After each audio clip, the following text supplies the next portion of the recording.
Hello friends, आज हम लोग इतिहास के टॉप 30 इंपॉर्टेंट क्वेश्चन को करने वाले हैं जो कि आपकी सहायक आचार शिक्षक बहाली के दृष्टिकोण से काफ़ी इंपॉर्टेंट होने वाला है। यदि आपने 6 to 8 में हिस्ट्री विषय का चयन किया है तो ये वीडियो सीरीज आपके लिए और भी ज़्यादा इफेक्टिव होगा। तो चलते हैं एक एक इंपॉर्टेंट क्वेश्चन को करते हैं। पहला और इंपॉर्टेंट सवाल है कि इलाहाबाद में 1857 के विद्रोह का नेतृत्व किसने किया है। तो पहला है बेगम हजरत महल, दूसरा है खान बहादुर खां, तीसरा है कदम सिंह और चौथा है लियाकत अली। तो बता दें कि इलाहाबाद से 1857 के विद्रोह का नेतृत्व जो कर रहे थे उनका नाम है लियाकत अली। और वहीं पर बेगम हजरत महल जो है ये आपका लखनऊ से नेतृत्व कर रहे थे। कहाँ से? लखनऊ। और वहीं पर आपका खान बहादुर खां कहाँ से नेतृत्व कर रहे थे? तो ये आपका है बरेली। कहाँ से? बरेली से नेतृत्व कर रहे थे। और कदम सिंह जो है ये आपका मेरठ से नेतृत्व कर रहे थे। तो ये बातें भी जानना आपके लिए काफ़ी जरूरी है। चलते हैं नेक्स्ट क्वेश्चन की ओर। अगला इंपॉर्टेंट क्वेश्चन है कि कवि वान भट्ट जो है किस स्थान का रहने वाले थे। तो पहला है पटना, दूसरा है हजारीबाग, तीसरा है शाहाबाद और चौथा है चंपारण। तो कवि जो वान भट्ट है वह कहाँ के थे? तो शाहाबाद के थे। वहीं पर बता दें कि वान भट्ट द्वारा जो रचित जो रचना है वह है हर्षचरित। कभी कभी ये भी पूछा जाता है। तो हर्षचरित किसके द्वारा रचित रचना है? तो ये आपका है वान भट्ट।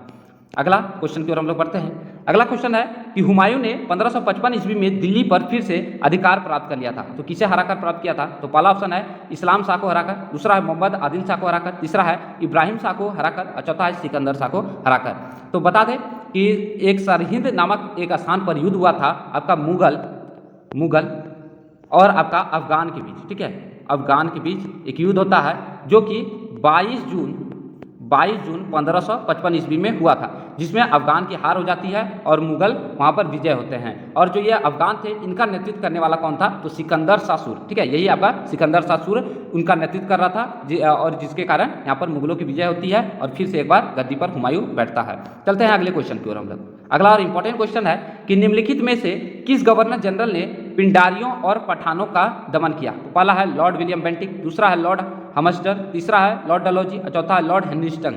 तो इसका जो सही उत्तर हो जाएगा वो आपका है 4 नंबर। ठीक है, अगले क्वेश्चन की ओर बढ़ते हैं हम लोग। अगला क्वेश्चन है कि निम्नलिखित क्रांतिकारियों में से किसने अमेरिका में गदर पार्टी की स्थापना किए थे। पहला है भूपेंद्र नाथ दत्त, दूसरा है सरदार अजीत सिंह, तीसरा है लाला हरदयाल और चौथा है गणेश सावरकर। तो गदर पार्टी की स्थापना जो है अमेरिका में किसने किया है? तो लाला हरदयाल। लाला हरदयाल के साथ और एक व्यक्ति थे जिनका नाम है सोहन सिंह। उनको भी याद रख लीजिएगा, सोहन सिंह। ये दोनों मिलकर क्या किए थे? अमेरिका के सैन फ्रांसिस्को में गदर पार्टी की स्थापना किए थे। और कब किए गए थे? तो नवंबर 1913 ईस्वी में। कहाँ पर? तो अमेरिका के सैन फ्रांसिस्को में। और इसका उद्देश्य क्या था? ब्रिटिश शासकों को उखेड़ फेंकना था। ठीक है, उनको उखाड़कर फेंकना था, इन्हीं का मुख्य उद्देश्य था। गदर पार्टी ने ही, बता दें कि गदर पार्टी ने ही गदर पत्रिका का भी संपादन किए थे। ठीक है, गदर पत्रिका का भी संपादन किए थे। अगले क्वेश्चन की ओर बढ़ते हैं हम लोग। अगला क्वेश्चन है कि कांग्रेस ने अपने किस अधिवेशन में पूर्ण स्वराज का अपना ध्येय घोषित किया था। ठीक है, पूर्ण स्वराज की मांग कौन से अधिवेशन में किया गया था? तो पहला है मद्रास अधिवेशन 1927, दूसरा है कलकत्ता अधिवेशन 1928, तीसरा है लाहौर अधिवेशन 1929 और चौथा है इलाहाबाद अधिवेशन 1930। तो कौन सा अधिवेशन में पूर्ण स्वराज की मांग की गई थी? तो 6 का हो जाएगा सी, लाहौर अधिवेशन 1929 में। और बता दें कि लाहौर अधिवेशन जो हुआ था 1929 में, इसकी अध्यक्षता कौन कर रहे थे? तो पंडित जवाहरलाल नेहरू। इसको भी याद रखिएगा, पंडित जवाहरलाल नेहरू क्या कर रहे थे? इसकी अध्यक्षता कर रहे थे। ठीक है, और ये कब हुआ था? तो दिसंबर 1929 में, दिसंबर 1929 ईस्वी में। चलते हैं नेक्स्ट क्वेश्चन की ओर हम लोग। अगला क्वेश्चन है कि निम्नलिखित में से किसने पटना नगर की स्थापना की है। तो पहला है शेरशाह, दूसरा है अलाउद्दीन हुसैन शाह, तीसरा है इब्राहिम लोधी और चौथा है अकबर। तो पटना नगर की स्थापना किसने की है? तो 7 का हो जाएगा ए, शेरशाह। अगला क्वेश्चन देखते हैं कि दिल्ली के लाल किला का निर्माण किसने कराया था। दिल्ली का लाल किला किसने निर्माण करवाया, किसने बनवाया? तो अकबर, दूसरा है जहांगीर, तीसरा है शाहजहां, चौथा है औरंगजेब। तो इसका जो सही उत्तर हो जाएगा वह है आपका शाहजहां। दिल्ली का लाल किला किसने बनवाया है? तो शाहजहां ने। अगला क्वेश्चन देखते हैं कि किसके शासनकाल में मेवाड़ राज्य ने मुगलों की संप्रभुता को स्वीकार कर लिया। पहला है अकबर, दूसरा है जहांगीर, तीसरा है शाहजहां, चौथा है औरंगजेब। तो इसका जो सही उत्तर है वो आपका जहांगीर। ठीक है, जहांगीर के कार्यकाल में मेवाड़ के राजा ने मुगलों की संप्रभुता को स्वीकार कर लिया था। उस समय मेवाड़ के जो राजा थे वह महाराणा प्रताप के जो पुत्र था उसका नाम था अमर सिंह। ठीक है, याद रख लीजिएगा, अमर सिंह ने ही संधि कर लिया था मुगलों से। अगला क्वेश्चन देखते हैं। अगला क्वेश्चन है कि जहांगीर ने किस गुरु को खुसरो की सहायता करने के आरोप में मृत्यु दंड दिया था। पहला है गुरु तेज बहादुर, दूसरा है गुरु हर गोविंद, तीसरा है गुरु अर्जुन देव और चौथा है गुरु गोविंद सिंह। तो इसका जो सही उत्तर है वो आपका हो जाएगा गुरु अर्जुन देव। अगले क्वेश्चन की ओर बढ़ते हैं कि किस मुगल साम्राज्य का राज्याभिषेक 2 बार किया गया है। पहला है हुमायूं, दूसरा है जहांगीर, तीसरा है शाहजहां और चौथा है औरंगजेब। तो इसका जो सही उत्तर है वो आपका है औरंगजेब। अगला क्वेश्चन देखते हैं कि जय सिंह को राणा की उपाधि किस मुगल सम्राट ने दी थी। ठीक है, तो पहला है शाहजहां, दूसरा है औरंगजेब, तीसरा है बहादुर शाह और चौथा है जहांगीर। तो 12 का जो सही उत्तर है वो आपका औरंगजेब ने राणा की उपाधि दिए थे। किसको? जय सिंह को। जय सिंह कौन था? तो महाराणा प्रताप का बेटा। अगला क्वेश्चन हम लोग देखते हैं क्या है।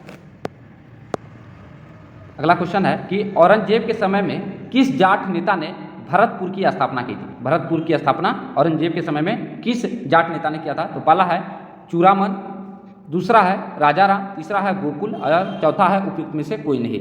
तो भरतपुर की स्थापना किसने किया है? तो 13 का जो सही उत्तर है वह है चूड़ामन। अगला क्वेश्चन लेते हैं कि मुगल काल में वह कौन सी पहली इमारत है जो पूर्णतः संगमरमर से बनाई गई थी। पहला है हुमायूं का मकबरा, दूसरा है अकबर का मकबरा, तीसरा है शाहजहां का मकबरा और चौथा है एतमाद-उद-दौला का मकबरा। तो 14 का जो सही उत्तर है वो आपका है एतमाद-उद-दौला का मकबरा। और ये जो है ना ये आगरा में स्थित है और इसका जो निर्माण करवाया था वो आपका नूरजहां ने करवाया था। ठीक है, नूरजहां ने पूर्णतः ईरानी शैली पर इसको बनवाया था। कब बनवाया था? तो 1626 ईस्वी में इसको बनाया था। अगला क्वेश्चन लेते हैं। अगला क्वेश्चन है कि अलाउद्दीन खिलजी ने किस हिंदू शासक की राय रायान की उपाधि दी थी। राय रायान की उपाधि दी थी।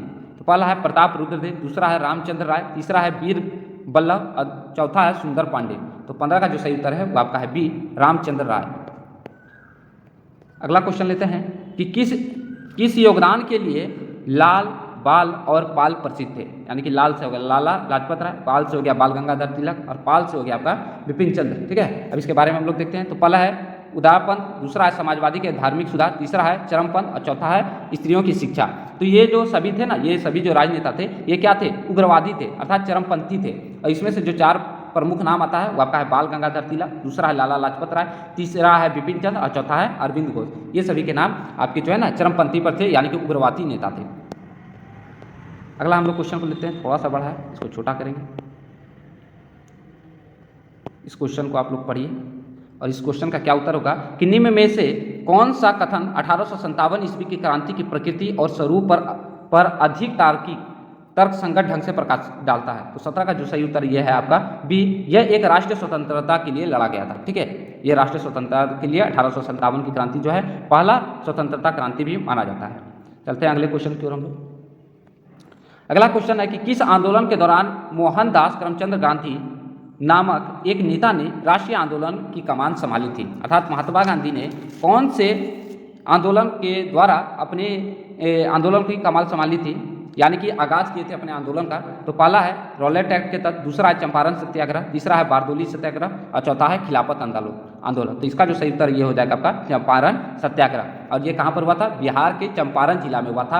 और किसको लेकर हुआ था? तो ये आपका नील खेती को लेकर किया गया था। ठीक है, नील की खेती के लिए किया गया था। और ये जो चंपारण जो बुलाया गया था एक कृषक के द्वारा बुलाया गया था। ठीक है, एक कृषक थे, एक किसान थे जिसका नाम है राजकुमार शुक्ला। ठीक है, राजकुमार शुक्ल के द्वारा ये बुलाया गया था महात्मा गांधी को।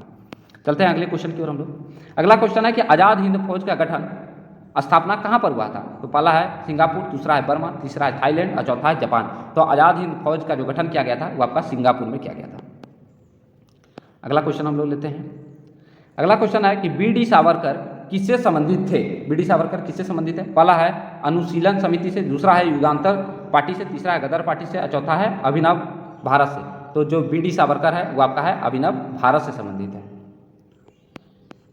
अगला क्वेश्चन को देखते हैं कि अमित्र घात किसे कहते हैं। पहला है अजातशत्रु को, दूसरा है बिंदुसार को, तीसरा है अशोक को और चौथा है चंद्रगुप्त को। तो अमित्र घात किसे कहा जाता है? तो 21 का जो सही उत्तर है वो आपका है अशोक। अगला क्वेश्चन लेते हैं कि हड़प्पा संस्कृति से जुड़ा स्थल रंगपुर किस नदी के तट पर स्थित है। पहला है सिंधु, दूसरा है झेलम, तीसरा है मादर और चौथा है दासक। तो जो है ना रंगपुर जो है किस नदी के तट पर है? तो ये आपका है मादक। 22 का हो जाएगा सी। अगले क्वेश्चन की ओर हम लोग पढ़ते हैं। 23वां क्वेश्चन हम लोग लेते हैं, थोड़ा सा इसको बड़ा करेंगे। 23वां क्वेश्चन है कि वैदिक युग की सर्वाधिक प्राचीन संस्था कौन सी थी। पहला है परिषद, दूसरा है सभा, तीसरा है समिति और चौथा है विदत। तो 23 का जो सही उत्तर है वो आपका है विदत। अगले क्वेश्चन की ओर पढ़ेंगे कि भागवत धर्म का निम्न में से कौन सा दार्शनिक संप्रदाय था। पहला है सांख्यिकी, दूसरा है अद्वैतवाद, तीसरा है मीमांसा, चौथा है अभिष्टि द्वैत। तो इसका जो सही उत्तर है 24 का हुआ है सांख्य। अगले क्वेश्चन की ओर बढ़ेंगे कि यूनानी ग्रंथ में चंद्रगुप्त मौर्य को क्या कहा गया है। तो ये आपका है सेंड्रोपोड्स कहा गया है। ठीक है, यूनानी ग्रंथ में चंद्रगुप्त मौर्य को क्या नाम दिया गया है? तो सेंड्रोपोड्स। अगला क्वेश्चन है कि अर्थशास्त्र में उल्लेखित सीता अध्यक्ष किस विभाग के अध्यक्ष होते थे? पहला है कर का, दूसरा है टकसाल का, तीसरा है और भी दोनों, और चौथा है नौसेना। तो इसका जो सही उत्तर है 26 का हो जाएगा बी, टकसाल कहा जाता था। ठीक है, क्या कहा जाता था इसको?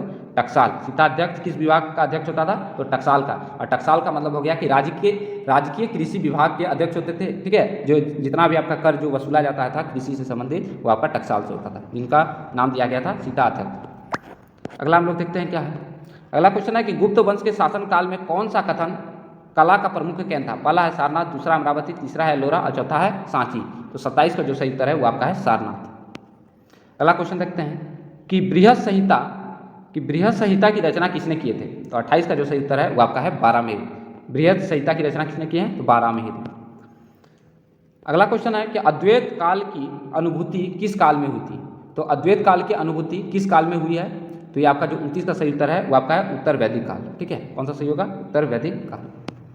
अगला क्वेश्चन लेते हैं और ये आज का लास्ट क्वेश्चन रहेगा 30वां, कि भारतीय संस्कृति की आधारशिला क्या है?